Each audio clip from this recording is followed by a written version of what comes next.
Saya disembuhkan di bulan Februari. Divonis Januari, mati, Februari disembuhkan. Dapat mujizat. Masih dirawat sampai bulan Mei. Selama sampai bulan Mei, saya berdoa begini. Tuhan, kenapa nggak keluar-keluar? Kan udah sembuh. Kenapa dokter ngadain tes lagi, di kemo lagi? Kenapa Tuhan? Tuhan bilang gini, sabar nak, sabar.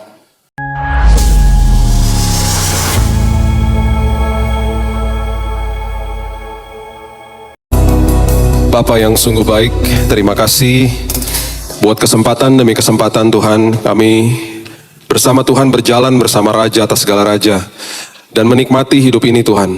Walaupun kami melewati lembah, walaupun hari ini kami sedang ada kesukaran dalam hidup kami, bahkan berduka, tapi kami tahu bahwa kami berjalan bersama dengan Tuhan yang memiliki kepastian.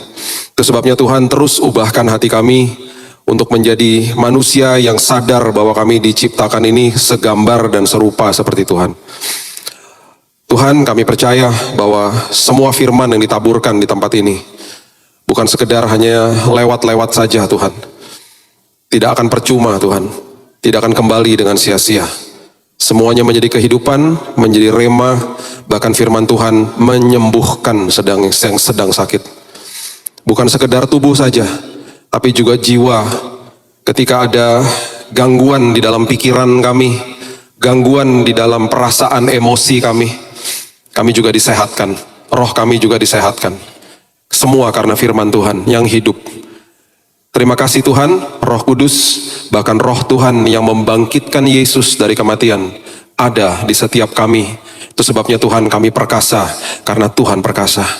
Kami percaya, kami luar biasa karena Engkau juga luar biasa. Terima kasih Bapa. Hanya di dalam nama Tuhan Yesus, kami sambut firman kebenaran, kita sama-sama katakan, amin. Haleluya, haleluya. Silakan duduk. Shalom. Hari ini kita mau belajar tentang sebuah prinsip di dalam firman Tuhan yang mengatakan tentang sebuah proses yang ditanam di dalam Tuhan. Dan proses ini adalah proses yang menjadi kembali pelajaran-pelajaran yang Alkitab ajarkan, kemudian didengungkan sama Yesus. Perjanjian lama biasanya memberikan sebuah bayangan, sebuah gambaran. Yesus memberikan pelajaran di dalam sebuah metafor atau perumpamaan. Dan itu semuanya untuk supaya kita makin mengerti dan paham, supaya kita termotivasi ketika menghidupi hidup ini. Kejadian pasal yang ke-1 ayat yang ke-29, kita mulai dari situ. Saya pandu pelan-pelan supaya Bapak Ibu bisa mengerti, kalau bisa dicatat. Kejadian 1 ayat 29 adalah ayat pertama yang kita pernah bahas di dalam konteks yang berbeda, yang mengajarkan kepada kita tentang profesi Tuhan sejak awal yang sudah didengungkan dan diberikan kepada manusia. Itu ada di ayat ini.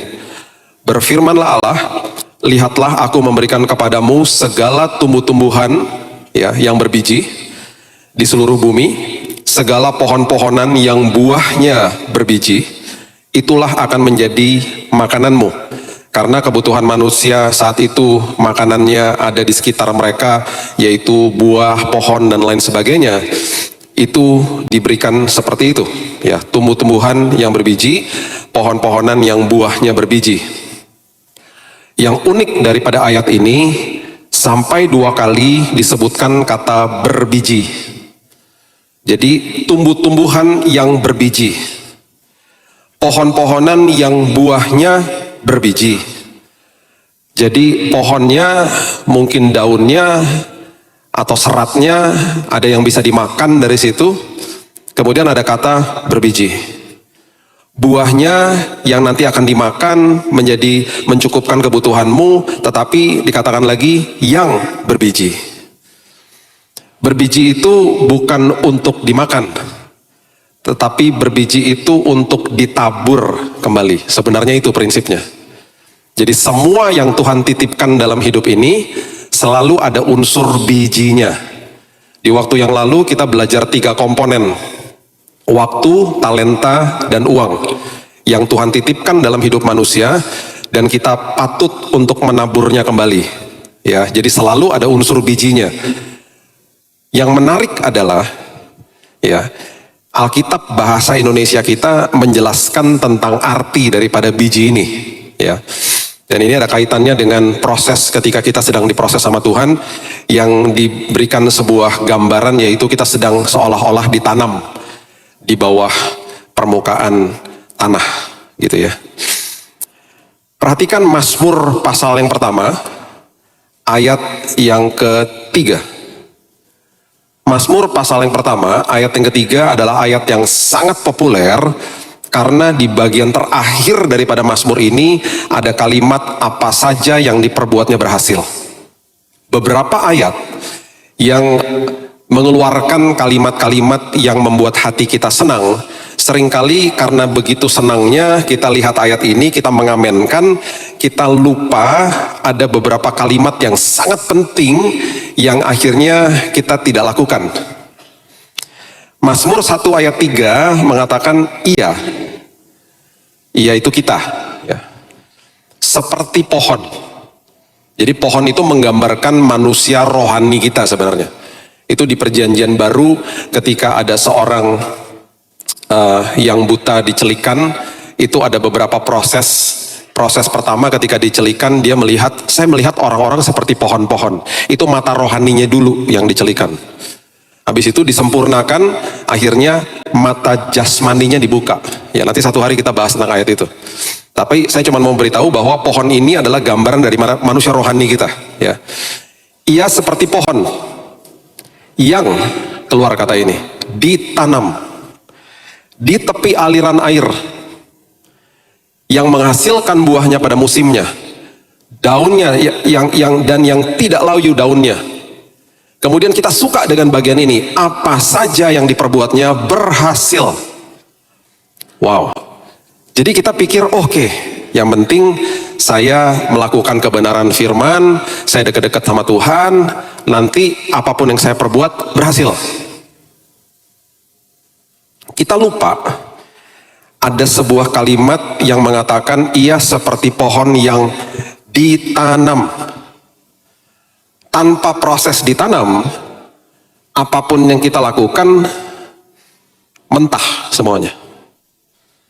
Jadi urutannya ditanam dulu, kemudian dikatakan menghasilkan buah pada musimnya, kemudian ada pernyataan lagi yang tidak layu daunnya, kemudian baru yang diperbuatnya berhasil.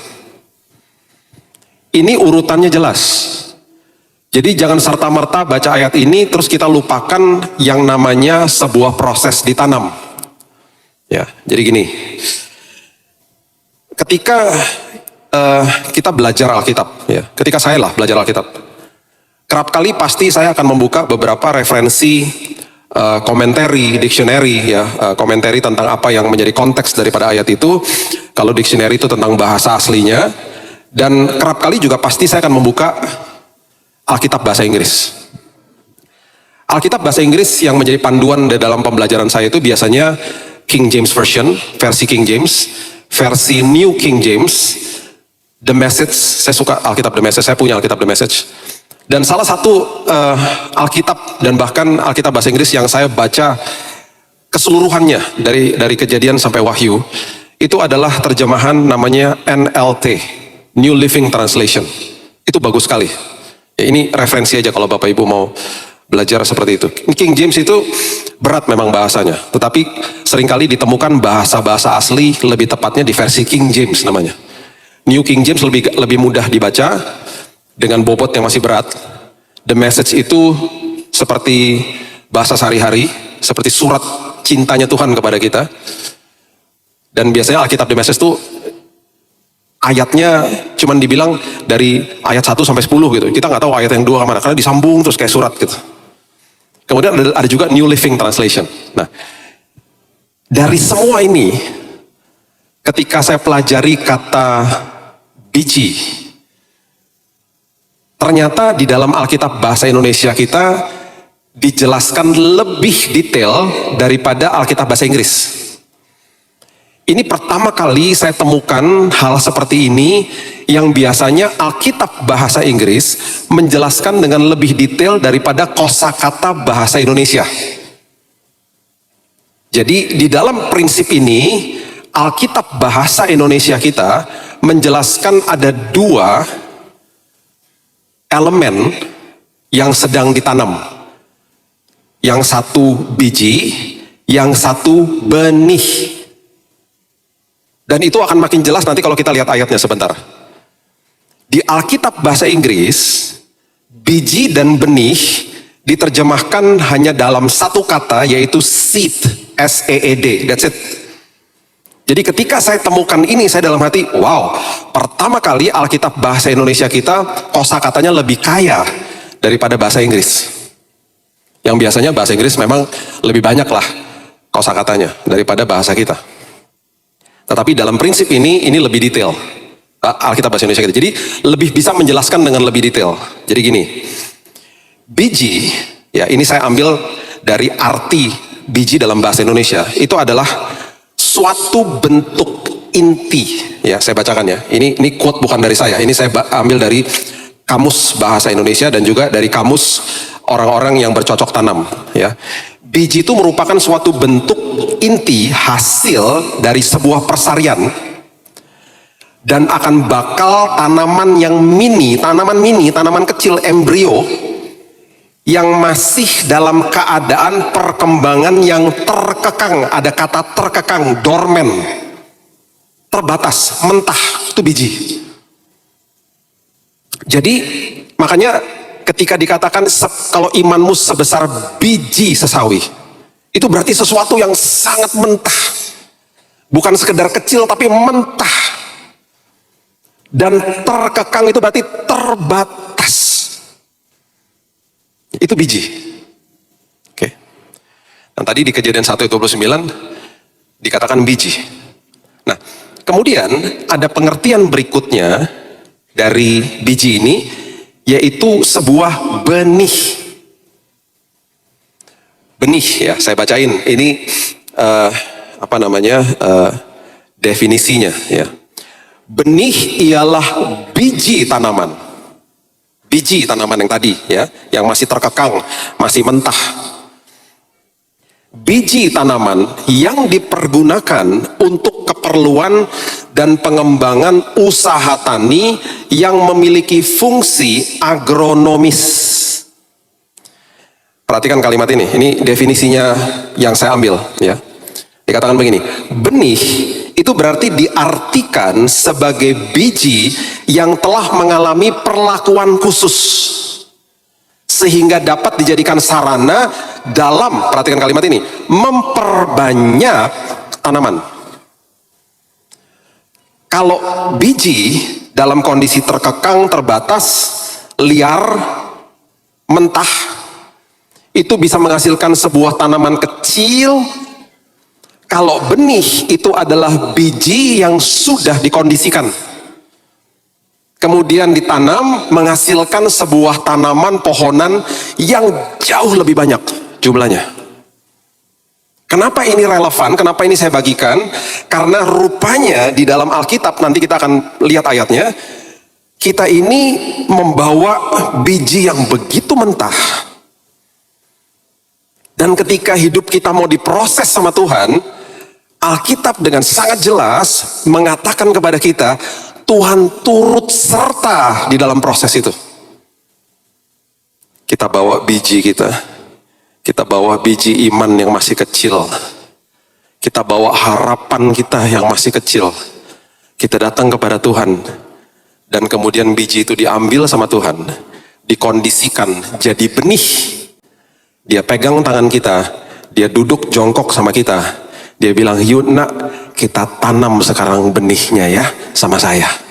Saya yang udah kondisikan nih, sesuatu yang masih mentah dalam hidupmu, saya kondisikan supaya ini layak ditanam, dan kita akan airi, kita akan berikan pupuk kebenaran firman, nanti saya akan tumbuhkan pohonnya. Ada ayatnya? Oh jelas ada. Nanti sebentar kita baca. Itu seolah-olah begitu.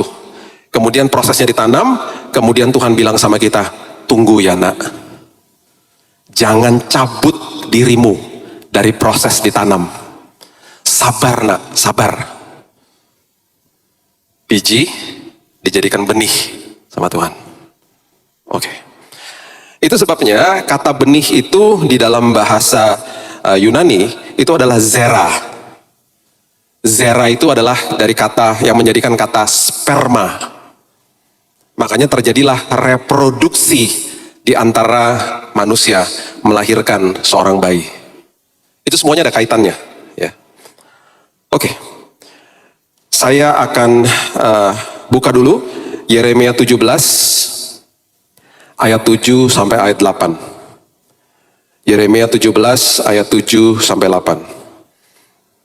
Dikatakan begini, diberkatilah orang yang mengandalkan Tuhan, yang menaruh harapannya pada Tuhan, yang membawa harapan yang masih kecil kepada Tuhan.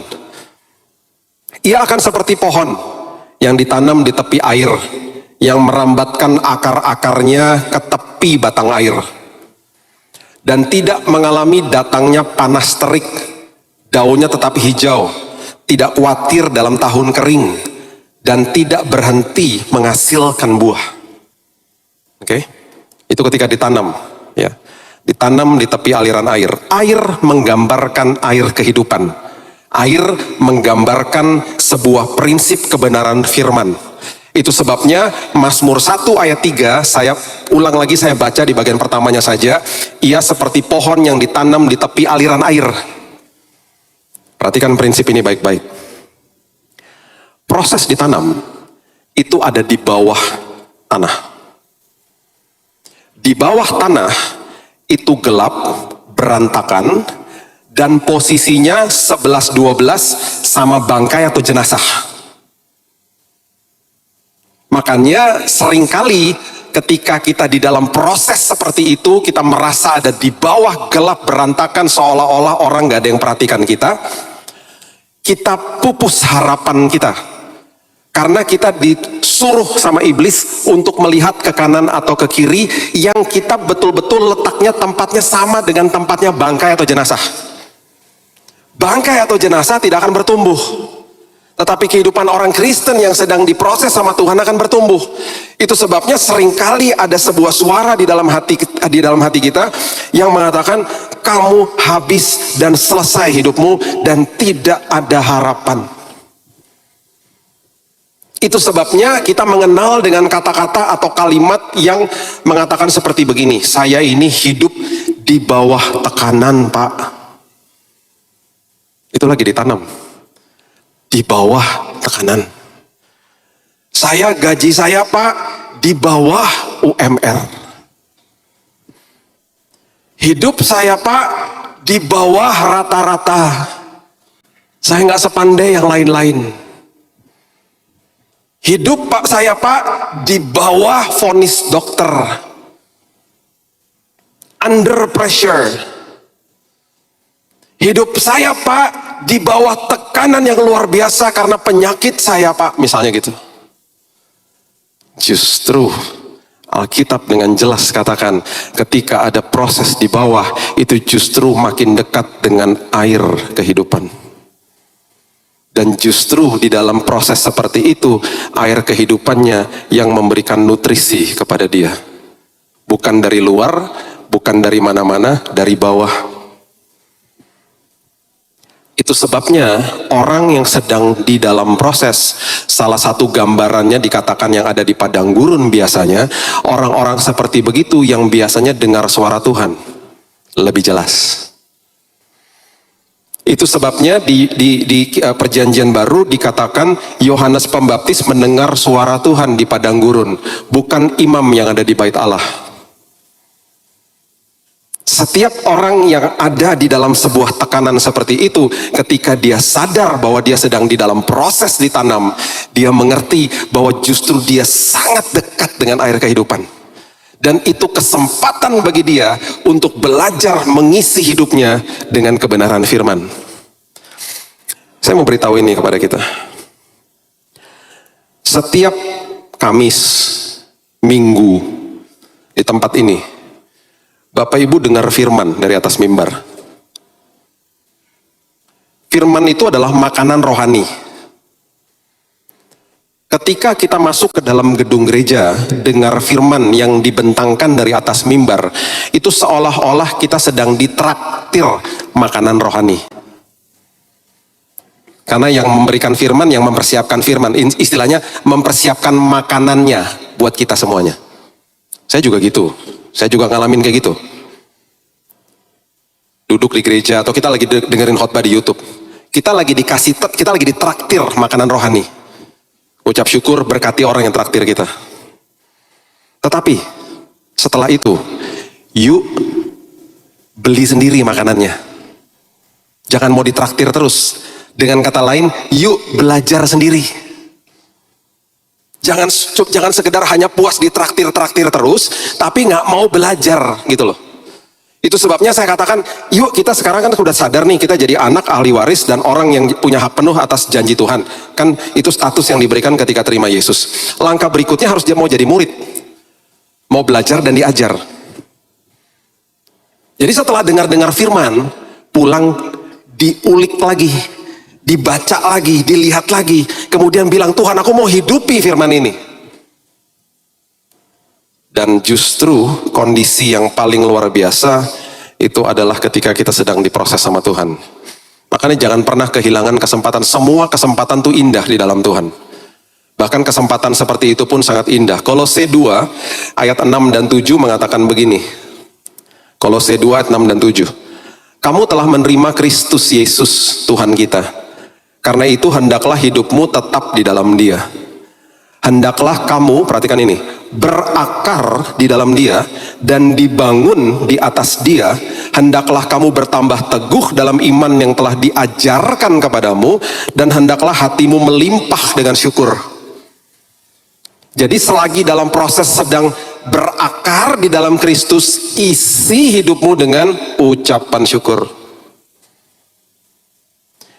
Itu adalah salah satu nutrisi dan air yang sangat indah dan pupuk bagi kehidupan kita. Nah, bagian kedua dari Mazmur 1 ayat yang ketiga tadi dikatakan, ia akan menghasilkan buahnya pada musimnya. Menghasilkan buahnya pada musimnya itu bukan berarti kita yang akan mengeluarkan buahnya, bukan. Itu sesuai seturut sama dengan waktunya Tuhan. Ini buktinya, ya. Ini ayatnya yang tadi saya sudah janjikan. 2 Korintus 9 ayat yang ke-10. Coba lihat.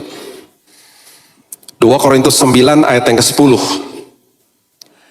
Ia, Tuhan, yang menyediakan benih bagi penabur.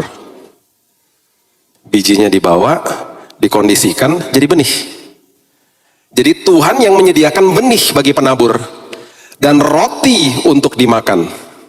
Perhatikan ini. Ia juga yang menyediakan benih bagi kamu, bagi kita. Dan melipat gandakannya dan menumbuhkan buah-buah kebenaranmu. Jadi nanti ketika kita sudah di dalam proses ditanam dan kita mengambil keputusan tidak mencabut diri kita dari proses itu walaupun gak enak, kita terus absorb semua nutrisi indah firman kebenaran. Semua yang kita perlukan di dalam situ, kita sedang dibangun akarnya. Akhirnya yang numbuhkan buahnya adalah Tuhan. Perhatikan prinsip ini yang sangat-sangat hebat dalam firman Tuhan. Ya, coba buka dulu. Saya mau tunjukkan betapa dahsyatnya Alkitab kita. Ya, coba buka dulu Galatia pasal yang ke-5. Ayat yang sangat populer, pastinya udah banyak yang tahu. Ayat yang ke-22. Galatia 5 ayat 22. Ini adalah tentang buah roh. Kalau yang besar di sekolah minggu pasti udah tahu hal-hal ini. Tetapi buah roh ialah kasih, sukacita, damai sejahtera, kesabaran, kemurahan, kebaikan, kesetiaan, kelemah lembutan, dan seterusnya ayat 23. Oke, saya nggak akan bahas semuanya. Saya cuma mau kasih tahu aja betapa dahsyatnya Alkitab kita. Ditulisnya tuh nggak sembarangan. Oke, coba lihat ini. Buah roh, ya. Saya cuma mau lihat tiga. Kita lihat tiga aja. Kasih yang pertama, yang kedua sukacita, yang ketiga damai sejahtera. Oke. Sekarang kita baca ayatnya. Ya, ingat ya, buah roh itu dimulai dari, itu nggak sembarangan ditulis. Paulus nggak sembarangan tulis itu. Buah roh itu yang lahir dari kebenaran hidup, nanti terjadi buah roh itu kasih, sukacita, damai sejahtera. Urutannya tuh nggak sembarangan. Karena banyak ayat-ayat lain yang ditulis, semuanya berkesinambungan. Padahal ditulis sama author atau penulis yang berbeda. Coba kita lihat Yohanes dulu, coba lihat. Yohanes 15 ayat 10 dan ayat yang ke-11. Coba lihat. Yohanes 15 ayat 10. Jikalau kamu menuruti perintahku, kamu akan tinggal di dalam kasihku. Oke, di dalam kasihku. Seperti aku menuruti perintah Bapakku dan tinggal di dalam kasihnya. Ya, tinggal di dalam kasih Tuhan. Itu hukum terutama, tinggal di dalam kasih Tuhan. Kasih akan membawa kita kepada apa? Coba lihat ayat 11. Semuanya itu kukatakan kepadamu supaya apa? Sukacitaku ada di dalam kamu dan sukacitamu menjadi penuh. Saya cuma membuktikan aja bahwa kasih akan membawa kepada sukacita. Sama seperti buah roh urutannya. Nah, sekarang gini. Saya nggak punya waktu untuk jelasin semuanya. 2 Korintus 3 ayat yang ketiga. Catat aja, baca di rumah. Pertama kali firman diberikan ditulis di atas loh batu. Ketika terima Yesus sebagai juru selamat, firman itu ditulis di atas loh hati manusia. Hati artinya ruah. Ruah artinya roh manusia. Jadi waktu terima Yesus, semua kebenaran ditulis di dalam rohnya manusia. Karena dikatakan buah roh, berarti kasih, sukacita, damai sejahtera itu adanya di dalam roh manusia. Oke, perhatikan ini baik-baik. Temannya kasih yang ada di dalam jiwa manusia. Karena di dalam jiwa itu ada pikiran, ada kehendak, ada emosi, ada perasaan. Itu adalah perasaan suka sama orang. Ini saya bicara kita lagi mengasihi orang lain ya. Suka sama orang ini. Infatuasi sama orang ini. Atau yang kita kenal kata jatuh cinta misalnya. Ya, saya cuma mau kasih perbedaannya aja. Semua yang ada di dalam jiwa bisa terusik, bisa hilang kapan saja. Makanya jatuh cinta itu bisa hilang kapan aja. Yang namanya kasih itu adalah keputusan dan gak bisa terusik, gak bisa dicuri sama siapapun. Karena letaknya di dalam roh, itu buah roh. Makanya jatuh cinta itu namanya jatuh, fall in love. Tanpa daya, aduh kok suka ya sama dia gitu ya. Tiba-tiba bisa fall out of love. Ketika orangnya kasar, duh gak suka lagi sama dia gitu. Di dalam pernikahan orang Kristen pun begitu. Ya, di dalam pernikahan nih. Menikah 5 tahun pertama, 6 tahun pertama, masih happy-happy semuanya, tiba-tiba hilang rasa jatuh cinta yang di awal. Itu normal sebenarnya. Nah, orang dunia karena tidak memiliki kasih, bubar udah, langsung. Udah gak kayak dulu, perasaannya udah bubar aja. Orang Kristen, ketika perasaan jatuh cintanya mulai lenyap, dia mengambil keputusan untuk tetap mengasihi. Kasih itu tetap murah hati, tetap sabar, tetap tidak menyalahkan orang lain, menjadi orang yang tepat, tidak mementingkan diri sendiri. Lambat laun rasa jatuh cintanya timbul lagi. Karena kasih adalah keputusan. Beda kan? Beda loh. Orang dunia nggak punya itu namanya kasih agape, orang dunia nggak punya. Jadi ini beda. Jadi ketika masuk ke dalam konseling pranikah, ini harus jelas. Nggak bisa kamu hanya mau menikah gara-gara saling suka, karena saling jatuh cinta. Itu hanya diberikan sama Tuhan untuk rasa tertarik di awal. Kasih itu harus didalami supaya ketika rasa itu hilang, karena itu bisa terusik dan hilang kapan saja, kasihnya kicks in. Keputusannya diambil, jatuh cinta nanti timbul lagi. Sukacita juga gitu. Letaknya di roh. Temennya sukacita yang ada di dalam perasaan manusia, itu yang namanya kesenangan. Makanya dalam bahasa Inggrisnya sukacita disebutnya the joy of the Lord is my strength. Sukacita Tuhan itu kekuatanku. Kalau yang namanya kesenangan tuh happiness. Happiness sama joy itu beda. Kesenangan bisa terusik kapan aja, bisa hilang kapan aja. Tetapi sukacita nggak bisa dicuri sama iblis. Kita terusin ya, udah jelas ya, kita terusin lagi. Coba lihat. Tadi kan urutannya gitu kan, kasih, sukacita, kemudian apa? Damai sejahtera toh? Coba lihat Filipi 4 ayat 4-7. Alkitab kita itu luar biasa. Penuh dengan pewahyuan, Dan semuanya ditulis karena sumbernya cuma satu. Walaupun ditulis oleh orang-orang yang berbeda, dalam tahun yang berbeda, tempat yang berbeda, kultur dan bahasa yang berbeda. Dimulai dengan kalimat ini, bersukacitalah, kasih sukacita kan? Bersukacitalah senantiasa dalam Tuhan. Sekali lagi kukatakan, bersukacitalah. Hendaklah kebaikan hatimu diketahui semua orang. Tuhan sudah dekat. Janganlah hendaknya kamu khawatir tentang apapun juga. Tetapi nyatakanlah dalam segala hal keinginanmu kepada Allah dalam doa dan permohonan dengan ucapan syukur. Ya, bersukacitalah, jangan komplain, mengucap syukur. Perhatikan ayat 7. Damai sejahtera Allah yang melampaui segala akal akan memelihara hati dan pikiranmu dalam Kristus Yesus. Buah roh, kasih membawa kepada sukacita, sukacita membawa kepada damai sejahtera. Ditulis sama Paulus kepada jemaat di Galatia, ditulis oleh Yohanes, ditulis lagi sama Paulus kepada jemaat di Filipi, dan ininya semuanya nyambung jadi satu. Damai sejahtera letaknya di roh, yang letaknya di dalam perasaan atau jiwa itu apa? Ketenangan. Ketenangan bisa hilang kapan saja. Damai sejahtera nggak bisa dicuri sama iblis. Makanya orang Kristen ketika melewati proses ditanam, proses yang nggak enak, dia akan katakan begini, memang kesenangan dan ketenangan nggak ada Pak, tetapi damai sejahtera dan sukacita tetap meluap-luap dalam hidupku. Karena itu pemberian kerajaan sorga, bukan pemberian dunia. Buktinya mana? Kisah Rasul 12, coba lihat. Ini buktinya. Kisah Rasul 12 ayat 6 dan 7, coba lihat. Pada malam sebelum Herodes hendak menghadapkannya kepada orang banyak, Petrus tidur di antara dua orang prajurit, terbelenggu dengan dua rantai. Selain itu prajurit-prajurit pengawal sedang berkawal di muka pintu. Petrus di borgol, di rantai, ada pengawal jaga di dalam, ada pengawal jaga di luar. Dia baru tahu temannya Yakobus baru dipenggal kepalanya, besoknya dia ada kemungkinan besar juga dipenggal, diperhadapkan sama orang banyak, sama Herodes. Ya, jadi dia mengalami proses yang mengerikan di dalam penjara. Ayat 7, tiba-tiba berdirilah seorang malaikat Tuhan dekat Petrus dan cahaya bersinar dalam ruangan itu. Biasa kalau malaikat datang cahaya bersinar, manusianya ketakutan. Tetapi di dalam insiden ini Petrusnya nggak bangun, karena terbukti di ayat ini dikatakan malaikat itu menepuk Petrus untuk membangunkannya. Katanya bangunlah segera, maka setelah itu gugur rantai itu dan dari tangan Petrus, Petrusnya bebas setelah itu.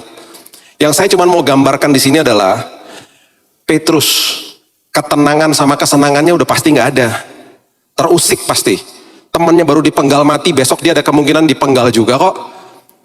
Malam hari itu ketika malaikat datang, dia tidurnya terlelap sampai mungkin pertama kali dalam perserikatan kemalaikatan, malaikat mampir, manusianya nggak bangun.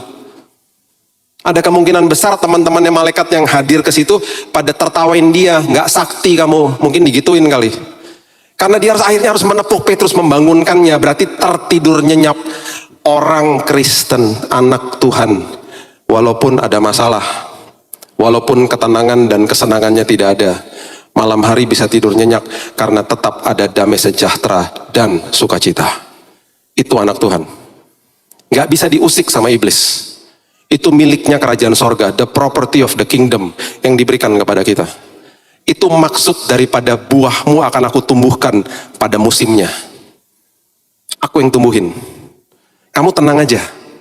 Kan tadi kamu udah bermitra sama saya. Kamu bawa bijimu kepadaku, aku jadikan benih, kita tabur sama-sama, kita tanam sama-sama, kita nantikan pas ada waktunya kamu lagi butuh, kamu akan aku berikan dan aku akan kamu nyatakan, manifestasikan bahwa damai itu melebihi akal budimu.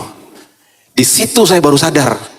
Ketika di dalam kamar rumah sakit, teman-teman saya datang lihat saya nangis, bilang, Bill, kok kondisimu kayak begini? Pas abis ngobrol berjam-jam, kok kamu semangat ya Bill? Itu damai yang melebihi akal budi. Dapat dari mana Bill damainya?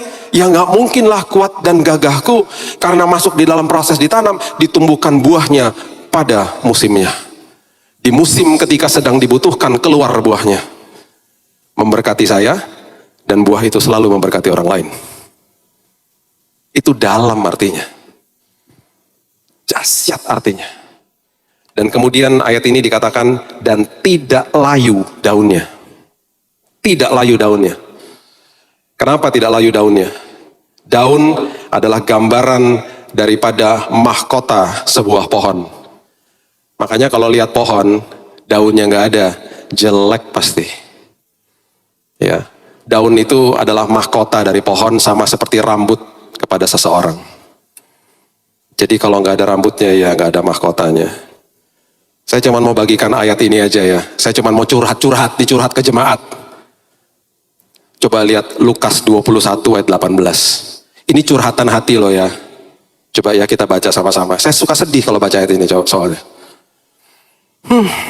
Lukas 21 ayat 18. Tetapi tidak sehelai pun dari rambut kepalamu akan hilang. Jadi waktu saya baca ayat ini, saya bilang, Tuhan, kenapa ini tidak terjadi dalam hidupku? Matius 10 ayat 30, ini sampai saya tulis-tulisin semua nih. Dan kamu, rambut kepalamu pun terhitung semuanya. Sampai saya bilang, Tuhan, paling gampang hitung rambut di kepalaku. Tinggal lihat aja langsung tahu berapa. 0. Di dalam 4 musim sebuah negara, ya saya pernah tinggal di negara 4 musim, itu pasti ada musim gugur. Kenapa ada musim gugur? Karena habis musim gugur tuh musim dingin.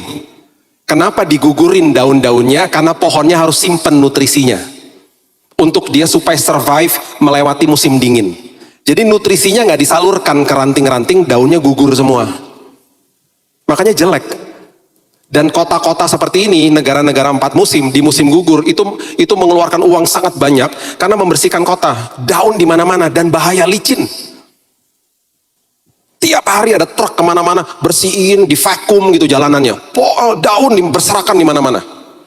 Terus pohonnya jelek-jelek kelihatannya karena nggak ada daunnya. Karena nutrisinya di stop sama pohonnya. Karena dia tahu sebentar lagi akan masuk musim dingin. Supaya dia survive di musim dingin, melewati musim dingin. Setelah musim dingin lewat, kemudian nutrisi disalurkan lagi ke ranting-ranting, timbullah musim semi. Daunnya baru-baru. Terus musim panas. Musim gugur lagi habis itu. Firman Tuhan katakan, musim boleh berganti, daunnya nggak akan layu. Musim hidup boleh berganti, semangat dan kemuliaan Tuhan tetap atas hidupmu. Itu maksudnya. Karena nutrisinya jalan terus, karena kita ditanam di tepi aliran air yang dahsyat. Itu maksudnya. Jadi saya mau kita ngerti Mazmur 1 ayat 3 ini luar biasa, proses ditanam itu luar biasa. Baru setelah itu kita bisa baca dan kita bisa tutup dengan prinsip yang betul akhirnya. Apa saja yang diperbuatnya berhasil. Karena yang dia buat udah pasti gak akan melenceng dari kebenaran firman. Dia buat seturut dengan kebenaran firman. Saya tutup dengan ini ya. Mungkin saya pernah share aja, saya lupa. Saya lewat di sebuah gedung yang sangat tinggi waktu lagi proses pembangunan. Namanya gedung Autograph Tower di Jakarta. 382 meter. Saya lihat gambarnya, saya bilang, wow, bagus sekali ini gedung. Kalau Bapak Ibu tahu lokasi Jakarta, kalau ke Bundaran HI, ada Grand Indonesia, ada gedung BCA, sebelahnya ada 2 tower, Twin Tower, itu tertinggi di Indonesia sekarang, udah jadi. Waktu sedang dibangun, saya lewatin tiap bulan, saya bilang sama istri saya, ini nggak jadi kayaknya ya, nggak, lantai satunya nggak pernah ada. Tiba-tiba ketemu sama teman arsitek, dia bilang begini, Bill, itu pembangunan ke bawahnya lama, Bill, lama. Karena akan jadi gedung tertinggi, fondasinya lama dan mahal. Itu digali sampai dalam supaya nanti ketika dia jadi gedung tertinggi dia kuat. Terus dia kasih pengertian ini ke saya. Kamu lihat kereta bawah tanah MRT-nya Jakarta. Itu kan kosnya lebih besar, lebih tinggi daripada kereta LRT yang ada di atas. Oh iya ya? Iya. Pembangunnya lebih lama. LRT kan cepat, tinggal dipancang-pancang, kasih rel udah beres. MRT kan mahal. Sekarang lagi dibangun fase kedua. Dari Bundaran HI ke Ancol, ke laut. Itu melewati jalan namanya Gajah Mada sama Hayamuruk. Di tengahnya ada Kali Ciliwung. Itu dibangunnya berapa meter di bawahnya kali. Kok bisa ya? Iya bisa. Tapi mahal harganya. Terus dia kasih tahu lagi sama saya gini. Kamu lihat gedung-gedung ITC. Gedung-gedung pasar-pasar grosir. Hampir semuanya nggak ada basement ke bawah. Parkirnya di atas. Karena pembangunan gedung ke atas lebih murah daripada buat basement ke bawah. Oh iya ya, iya. Kamu lihat mall-mall yang mewah, pasti ada basementnya. Jual barang-barang mahal soalnya. Oh iya ya. Jadi saya mau beritahu kepada Bapak Ibu, kalau seolah-olah prosesnya lama, berarti Tuhan sedang membangun fondasi ke bawah, supaya karakter kita makin dikuatkan sama Tuhan. Dan nanti siap-siap makin lama dibangun di bawah, siap-siap akan dibawa tinggi sama Tuhan. Dibawa sangat tinggi sama Tuhan. Dan ketika nanti ada badai, atau ada pujian ketika sudah tinggi, tidak akan sombong dan kuat dengan badai. Seperti rumah yang dibangun di atas batu, yang satu di atas pasir, dua-duanya kena badai. Yang satu fondasinya luar biasa. Saya disembuhkan di bulan Februari. Divonis Januari, mati, Februari disembuhkan. Dapat mujizat. Masih dirawat sampai bulan Mei. Selama sampai bulan Mei, saya berdoa begini, Tuhan, kenapa nggak keluar-keluar? Kan udah sembuh. Kenapa dokter ngadain tes lagi, di kemo lagi? Kenapa Tuhan? Tuhan bilang gini, sabar nak, sabar. Kamu sedang aku tanam, supaya kamu siap nanti kalau aku bawa tinggi. Tenang, ini proses ditanam.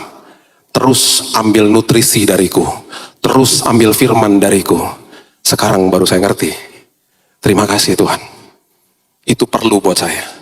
Siapapun hari ini yang ada di bawah UMR lah, di bawah rata-rata, di bawah vonis dokter, di bawah apapun, di bawah penyakit apapun, siap-siap dibawa tinggi sama Tuhan.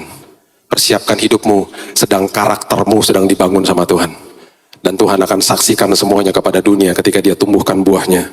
Dia akan mempertontonkan kemuliaannya lewat hidup saudara. Berikan tepuk tangan kita untuk Tuhan kita. Haleluya. Bapak yang baik, terima kasih buat pengertian ini Tuhan. Terima kasih Tuhan buat proses ditanam. Hari ini kalau kami merasa di bawah tekanan, di bawah apapun Tuhan, justru kami sedang diberkati sama Tuhan. Karena kami sedang dibangun karakter kami di bawah. Karena kami melekat kepada air kehidupan itu. Dan kami sedang dipersiapkan sama Tuhan untuk dibangun tinggi sama Tuhan. Kami begitu mengucap syukur buat kebenaran firman-Mu karena kami tahu justru pada musimnya Tuhan, buah kami akan dipertontonkan kepada dunia. Kami akan diberkati, orang lain pun diberkati dari hidup kami. Musim boleh berganti, semangat tidak akan pernah goyah, daun tidak akan pernah layu. Dan setelah itu Tuhan, kami begitu percaya apapun yang kami kerjakan dibuat berhasil sama Tuhan. Kami dibawa sangat tinggi sama Tuhan. Persiapkan hidup kami Tuhan, persiapkan karakter kami. Dan kami percaya di dalam proses ini, tangan pengasihan Tuhan, damai sejahtera Tuhan, sukacita Tuhan melingkupi hidup kami. Berkati setiap umat-Mu yang hadir hari ini, yang sedang sakit, kesembuhan sudah terjadi, pemulihan keluarga sudah terjadi, pemulihan kehidupan sudah terjadi. Kami terima mujizat Tuhan, kami terima kebaikan Tuhan di dalam nama Tuhan Yesus. Kami sudah berdoa dan mengucap syukur. Kita sama-sama katakan amin. Tuhan berkati.